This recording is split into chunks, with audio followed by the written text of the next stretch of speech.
గురూజీ 72 గంటల్లోనే ఫోన్లోని అద్భుతమైన జ్యోతిష్య పరిష్కారం చూపిస్తారు. నమ్మండి, నమ్మకపోండి, ఇది నిజం. శ్మశాన కాళి రుద్ర చౌడీదేవి ఆరాధకులు నంబర్ 1 వశీకరణ స్పెషలిస్ట్ గురూజీ. మనిషి పుట్టుక నుండి చనిపోయే వరకు వచ్చే అన్ని క్లిష్టమైన సమస్యలకు పరిష్కారం ఇక్కడ లభిస్తుంది. విద్య, ఉద్యోగం, వ్యవహారం, స్త్రీ ప్రేమ, పెళ్లి, సంతానం, స్త్రీ పురుష వశీకరణం, భూవశం, భార్యాభర్తల కలహాలు, కోర్టు సమస్యలు, విడాకుల సమస్యలు, చేతబడి, అప్పుల బాధ, ఇంకా మీకు ఎలాంటి సమస్యలు ఉన్నా 72 గంటల్లోనే. జయశ్రీమన్నారాయణ. నేను మీ ఐకాన్ ఆస్ట్రాలజర్ గట్టుపల్లి సురేష్ బాబు. మనకి 2026 సంవత్సరం ఫిబ్రవరి 23వ తారీఖు ఏంటో అనుకుంటున్నారా? మారేటువంటి గ్రహాలండి. ఇవి ఏ గ్రహమో తెలుసా అండి?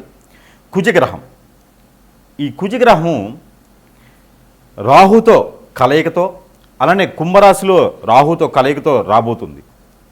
ఈ ఫిబ్రవరి 23వ తారీఖు నుంచి ఏప్రిల్ 2వ తారీఖు వరకు కూడా కుంభరాశిలో సంచరిస్తూ ఉంటుంది. అందులోనూ రాహుతో పాటు ఉంటుంది.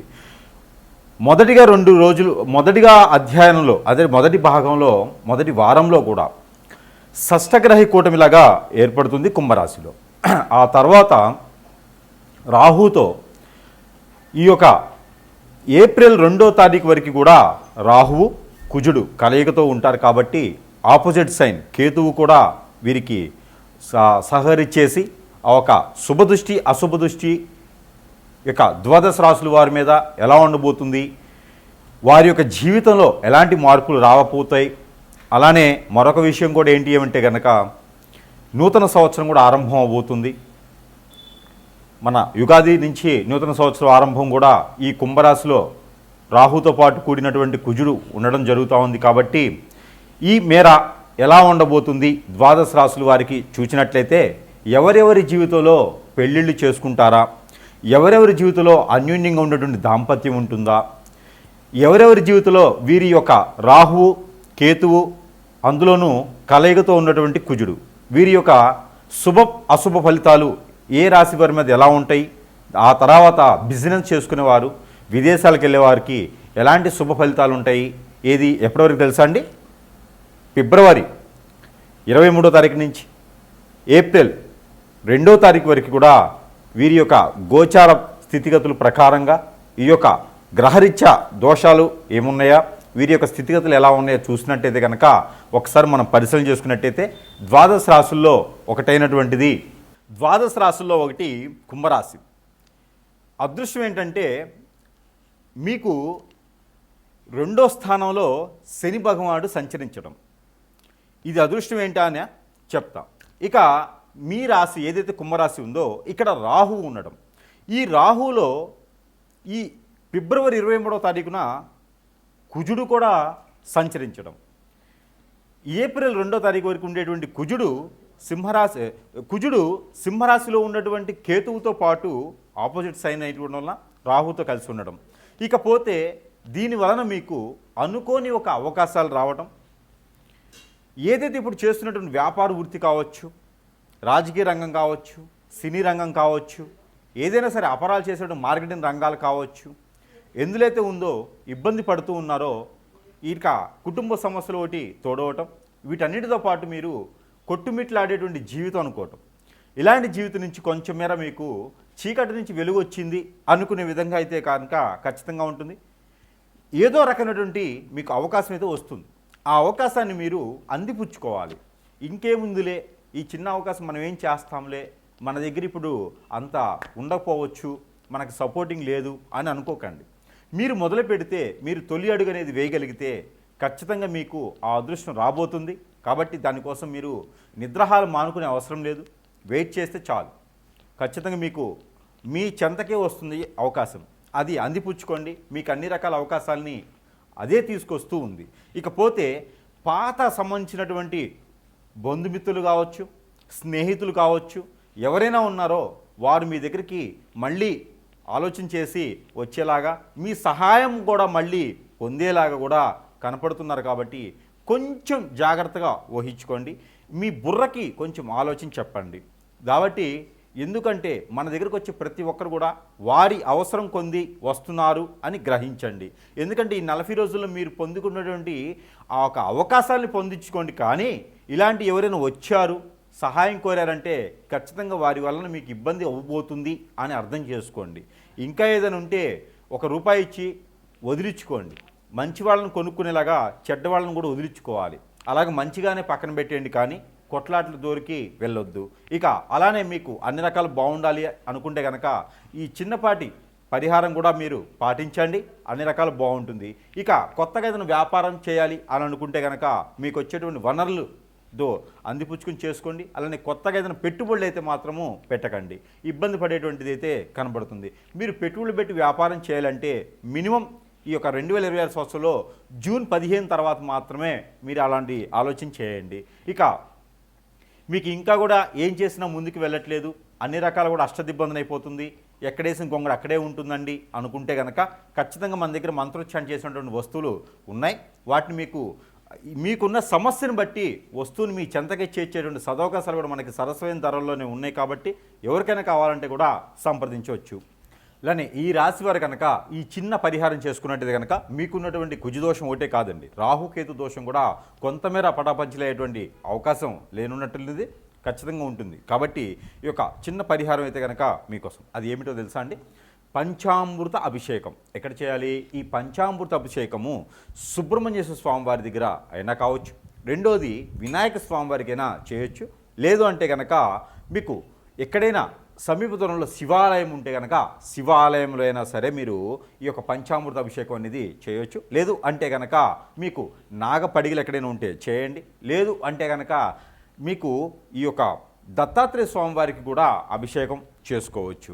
ఇలా చేయడం ద్వారా మీకున్నటువంటి గ్రహరీత్యా దోషాలన్నీ కూడా పటాపంచలైపోతాయి. దానితో పాటు ముఖ్యంగా ఈ రాహు కేతువు అలానే కుజుడుకు సంబంధించినటువంటి దోషం కూడా మీకు ఖచ్చితంగా పటాపంచలేదానికి అవకాశం ఉంది.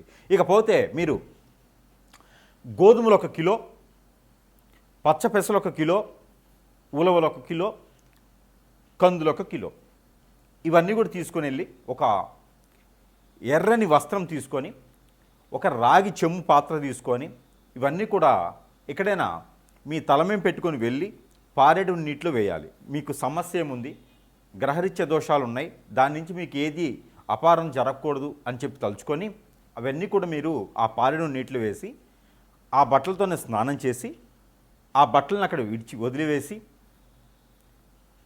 బయటికి వచ్చిన తర్వాత ఎక్కడైనా సమీప దూరంలో అమ్మవారి కానీ స్వామివారి కానీ ఆలయం ఉంటే కనుక అక్కడ మీరు మట్టి ప్రమిదలో 5 ఒత్తులేసి దీపారాధన చేయాలి. ఈ చిన్న పరిహారం చేసుకోవడం ద్వారా మీకు ఈ గ్రహరీత్య దోషాలైతే కొంతమేర పటాపంచలైపోయేదానికి అవకాశం ఖచ్చితంగా ఉంటుంది. ఇక మరొకటి ఇసుక. మీ అందరికీ తెలిసింది ఇసుక అనేది ఎక్కడ దొరుకుతుంది? శాండ్. ఇసుక 1 గుప్పెడు, జీడి గింజలు 1 గుప్పెడు, అలానే నల్ల మిరియాలు బ్లాక్ పెప్పర్ సీడ్ 1 గుప్పెడు, అంటే ఒక 20 గ్రాములు 30 గ్రాములు సుమారుగా తీసుకొని ఇవన్నీ కూడా ఒక రెడ్ కలర్ వస్త్రంలో మూటు కట్టి ముడుపులా కట్టేసి ఆ ముడుపుని ఏదైనా మంగళవారం బుధవారం రోజున మీరు ఈ ఏప్రిల్ 2వ తారీఖు లోపు తల చుట్టూతో 7 టైమ్స్, తల దగ్గర నుంచి కాలు వరకు 7 టైమ్స్ ఇలాగ మీరు దిష్టి తీసుకున్నట్టయితే కనుక ఈ దిష్టి తీసుకున్నది ఏదైనా తీపిగా ఉండే చెట్లకి, అంటే మామిడి, దానిమ్మ, సపోటా ఇలాంటి చెట్లకి ఆ కొమ్మలకు కట్టేసేయండి. 6 సాయంత్రం 6 చేయాలి. ఈ చిన్న పరిహారం చేసుకున్నట్టయితే మీకు ఉన్నటువంటి గ్రహరీత్య దోషాలు, ముఖ్యంగా రాహుదోషం, కేతుదోషం, అలానే కుజుని దోషం పటాపంచలైపోతుంది. ఈ యొక్క చిన్న పరిహారం చేసుకొని అదృష్టవంతులు అవ్వండి. అలానే ఈ యొక్క రాసుల వారికి ఈ చిన్న పరిహారం అయితే కనుక ఖచ్చితంగా మీకోసం ఏమిటంటే కనుక మీకు కుజుదోషం, రాహుకేతు దోషం ఏమైనా ఉందా? అయితే మీకు మీ పొలాల్లో కావచ్చు, ఒడ్ల మీద కావచ్చు, గట్ల మీద కావచ్చు, మీ ఇంట్లో కావచ్చు, నర్సరీ నుంచి తెచ్చుకొచ్చే మొక్కలు కావచ్చు, మీరు అపార్ట్మెంట్లో ఉంటే ఆ మొక్క ఒకటి తెచ్చుకుంటే సరిపోద్ది. ఏమిటి అనుకుంటున్నారా? అరటి మొక్క. ఈ అరటి మొక్క కానీ అంటు కానీ ఏమైనా ఉంటే తీసుకొచ్చుకొని దానికి ఒక పసుపు తాడు, అది ఎట్లాగా కావాలి అంటే కనుక ఆడవారైనా మగవారైనా సరే ఒక తెల్లని దారం, మిషన్ దారం ఉంటుంది కదా, అది తీసుకొచ్చుకోండి. అది మీరు ఎంతైతే హైట్ ఉంటారో బొటనవేలు ఖాళీ బొటనవేలు దగ్గర నుంచి తల వరకు కూడా ఇలాగ కొలుచుకోండి. పోగులు పోయండి. ఆ పోగులు 9 ఉండాలి. 9 పోగులు పోసి దానికి పసుపు, గంధం, కుంకుమ రాయండి. రాసిన తర్వాత ఆ దారానికి 7 ముళ్ళు వేయండి. 7 ముళ్ళు వేసిన తర్వాత దానికి ఒక పసుపు కొమ్ము కట్టండి. దానికి ఒక తమలపాకు కట్టండి. దానికి ఒక మామిడాకు కట్టండి. ఇలాగా కట్టినటువంటి ఆకులతో ఉన్నటువంటిది ఇది తీసుకొని వెళ్ళి ఆ ఒక గురువారం రోజు కానీ మంగళవారం రోజు కానీ చేయాలి. ఇది ఎప్పుడు ఏప్రిల్ 2వ తారీఖులోపే చేయండి. ఇది తీసుకుని వెళ్ళి ఆ అరటి కొమ్మకి అరటి మొక్కకి కట్టేసేయండి. 3 ముళ్ళు వేసేసేయండి. వేసేటప్పుడు మీకున్నటువంటి దోషాలు ఏవైతే ఉన్నాయో ఆ దోషాలన్నీ కూడా మీకు ఇంతటితో పటాపంచలైపోవాలి, ఉపశమనం లభించాలి అని మొక్కుకోండి. తర్వాత ఒక ముగ్గురికి అదే రోజున టిఫిన్సో భోజనమో పెట్టండి. ఇది అయిన తర్వాత చెట్టు తీసుకెళ్ళి మరుసటి రోజు ఒక నిద్ర చేసిన తర్వాత ఆ మొక్కను తీసుకుని వెళ్ళి ఎక్కడైనా ఆలయంలో కానీ స్థాపించండి.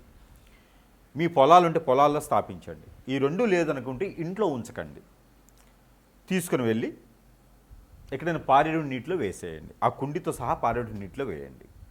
ఇలా చేయడం ద్వారా కాలసర్ప దోషం, నాగదోషం, కుజదోషం, కళత్ర దోషం, దాంట్లో కూడా రాహుకేతు దోషం, భార్యాభర్తలు దూరమైన, పెళ్ళైన తర్వాత దూరమైన, పెళ్ళి కావట్లేదు అనుకున్నా, ఎంగేజ్మెంట్లో సంబంధాలు ఆగిపోయినా, దగ్గర దాకా వచ్చే సంబంధాలు పోయినా కూడా ఈ ఒక పరిహారం చేసుకుంటే అదృష్టం అనేది మీ వరకు వస్తుంది.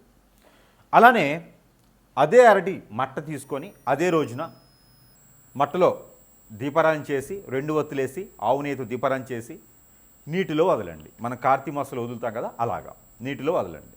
ఎక్కడైనా చెరువు కుంట లేకపోతే మీ ఇంట్లో ఉన్నటువంటి గాబులు ఇట్లా బకెట్లో నీళ్ళు పట్టి దాంట్లో వదలండి. కొండెక్కేదా దాన్ని అలా వదిలేసేసేయండి. ఇలా చేయడం ద్వారా ఆర్థిక సమస్యలు, ఆరోగ్య సమస్యలు కూడా మీకు ఇలా పటాపంచలైపోతాయి. ఈ ప్రయత్నాలు చేసుకొని అదృష్టవంతులు అవ్వండి.